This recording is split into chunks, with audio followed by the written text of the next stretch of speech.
আসসালামু আলাইকুম। আজকে আমরা একটা গুরুত্বপূর্ণ বিষয় নিয়ে কথা বলবো। চেক রিপাবলিকে পড়াশোনা করার জন্য অনেকগুলো প্রসিডিউর ফলো করতে হয়। তার মধ্যে একটা হলো গিয়ে নোটিফিকেশন। তো আপনারা যারা পড়াশোনা করতে চান চেক রিপাবলিক সবাইকে এই প্রসেসের মধ্যে দিয়ে আসতে হয়। তো আজকে সিয়াম শরীয়তুল্লাহ নামে একজন কোশ্চেন করছেন যে ব্যাপারটা নিয়ে ওনার কাছে অনেক সন্দেহ মানে কনফিউশনে তৈরি হয়েছে। কিছু কিছু ব্যাপার নিয়ে যেমন উনি বলতেছে কিছু কিছু ইউনিভার্সিটি বলতেছে যে ওদের লোকাল এজেন্টের মাধ্যমে রিজনাল এজেন্টের মাধ্যমে এটা করে দেওয়া পসিবল। আবার কিছু কিছু ইউনিভার্সিটি যেমন ইউনিভার্সিটি অফ লাইফ সায়েন্স ওরা বলতেছে যে ইউনিভার্সিটি এমবাসি থেকে করে নিতে হবে জিনিসটা super legalisation. First of all যেটা বলবো যে ইউনিভার্সিটি অফ লাইফ সায়েন্স যেটা বলছে যে এমবাসি থেকে করতে হবে এটা হলো মেইন প্রসিডিউর। আর বাকি যারা বলছে সেটা হলো গিয়া মেবি ফলস। কারণ ওদের হয়তো বা আই ডোন্ট নো মেবি এটা কোনোভাবে সঠিক হতে পারে না। সো আসলে আসলে আমরা প্রসিডিউরটা সম্পর্কে একটু বিস্তারিত জানি। তো অনেকে কোশ্চেন করে ব্যাপারটা নিয়ে সেম কোশ্চেন গুলো আমাদেরকে অ্যান্সার দিতে হয় বারবার। তো আমরা আসলে এই জন্য মূলত এই ভিডিওটা বানাইছি যে আপনারা যেন বারবার যত কোশ্চেন গুলো করতেছেন বারবার আমাদের সময় থাকে না, অনেক সময় আমরা অ্যান্সার দিতে পারি না।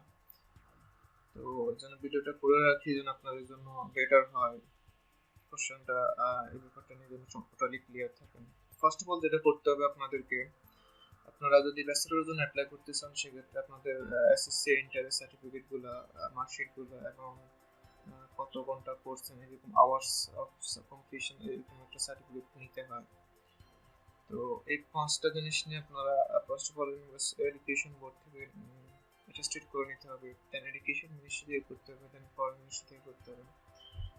দেন আপনারা যখন ইউনিভার্সিটিতে সরি এম্বাসিতে ইন্টারভিউ দিতে যাবেন তখন আপনারা এম্বাসিতে ইন্টারভিউ দেওয়ার সময় সাবজেক্ট কাগজপত্রগুলো সাবমিট করে দেবেন সুপার লেভেলাইজেশনের জন্য। সেক্ষেত্রে আপনাদের সময় বাঁচবে। যদি আপনার ভিসা হয়ে যায় সেক্ষেত্রে সব কিছু খুব তাড়াতাড়ি করে নিতে পারবেন। তো এম্বাসিতে সাবমিট করতে হয় ফর সুপার লেগালাইজেশন। এর জন্য এম্বাসিতে 1700 রুপি করে পার দেওয়া লাগে। এটি হলো প্রসিডিউর। দেন আপনি করা হয়ে গেলে ওরা মেবি এম্বাসি 2 থেকে 3 দিন সময় নেয়, অনেক সময় সর্বোচ্চ 1 সপ্তাহ সময় নিতে পারে। তো সুপার লিগ্যালাইজ হয়ে গেলে দেন আপনার ডকুমেন্টস গুলো ইউনিভার্সিটিকে পাঠিয়ে দিতে হয়। অনেক সময় ইউনিভার্সিটি বলে যে সাথে সাথে পাঠিয়ে দিতে হবে, আবার কিছু কিছু ইউনিভার্সিটি বলে যে না সাথে করে নিয়ে গেলেও হবে।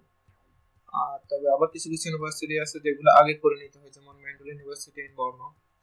ওটার জন্য সবার আগে ওটা করে নিতে হবে, যেন ওরা অফার লেটার দিবে, আদারওয়াইজ অফার লেটার দিবে না। আর অফার লেটার না দিলে আপনি এমবাসি ফেস করতে পারবেন না। আর যদি যারা মাস্টার্স অ্যাপ্লাই করতে চান সেক্ষেত্রে শুধু আপনাদের ব্যাচেলর মার্কশিট এবং ট্রান্সক্রিপ্টটা অ্যাটেস্টেড করবেন ইউনিভার্সিটি থেকে, দেন এডুকেশন মিনিস্ট্রি থেকে, দেন ফরেন মিনিস্ট্রি থেকে, অ্যান্ড ফাইনালি যখন ইন্টারভিউ ফেস করতে যাবেন তখন এম্বাসি থেকে সুপার লেগুলাইজ করে নিতে হবে। দেন এম্বাসিতে ইউনিভার্সিটি রিকোয়ারমেন্ট অনুযায়ী যদি বলে সাথে সাথে পাঠিয়ে দিতে হবে, যদি বলে আগে পাঠিয়ে দিতে সেগুলো আগে পাঠিয়ে দেবেন।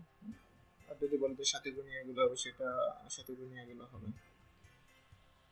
তো এম্বাসি ফি যেটা 1700 রুপি সবার জন্য, প্রত্যেকটা পেজের জন্য 1700 রুপি দিতে হবে। এক্ষেত্রে যদি আপনার 4টা 5টা পেজ থাকে সেক্ষেত্রে 70 দিয়ে 5 গুণ করে যা হয় সেটা দিতে হবে এবং এটা ক্যাশ দিতে হবে। তো এখানে কিছু প্রবলেম থাকে যে অনেক সময় দেখা যাচ্ছে অনেকে ভুল করে এটা না করে চলে আসে। সেক্ষেত্রে কি হয়, এখন আবার যেতে হয় বা বিসির জন্য তো আবার যেতেই হয়। তো ইন দ্য মিটাইম যদি কারো আর্জেন্টলি করা লাগে ইউনিভার্সিটি যদি বলে যেটা করতে হবে, দেন আপনারা অন্য কারোর মাধ্যমে করাইতে পারেন যদি কেউ আপনার পরিচিত যদি থাকে বা পরিচিত কেউ যদি ইন্ডিয়া থাকে তার কাছে। প্রবলেম হলো কি আপনি কুরিয়ারে পাঠাইতে পারতেন যদি ওরা ক্যাশটা দিতে পারতো। এখন কুরিয়ার ক্যাশ দেয় কিনা সেটা আমার জানা নেই, বাট ওদেরকে পেমেন্টটা ক্যাশ দিতে হয়, ক্যাশে সাবমিট করতে হয়। সো অন্য কারোর মাধ্যমে ওটা করা যায় যদি আপনি তাদেরকে টাকা পয়সার ডকুমেন্টস গুলো দিয়ে দেন। তবে মনে রাখবেন যে আপনার পাসপোর্টের কপি দিতে হবে এর সাথে, এটা ম্যান্ডেটরি, আদারওয়াইজ আপনার ডকুমেন্টস গুলো ট্রাস্টেড করবে না, সুপার লিগ্যালাইজ করবে না এম্বাসি। আর এটা হলো প্রসিডিউর মূলত।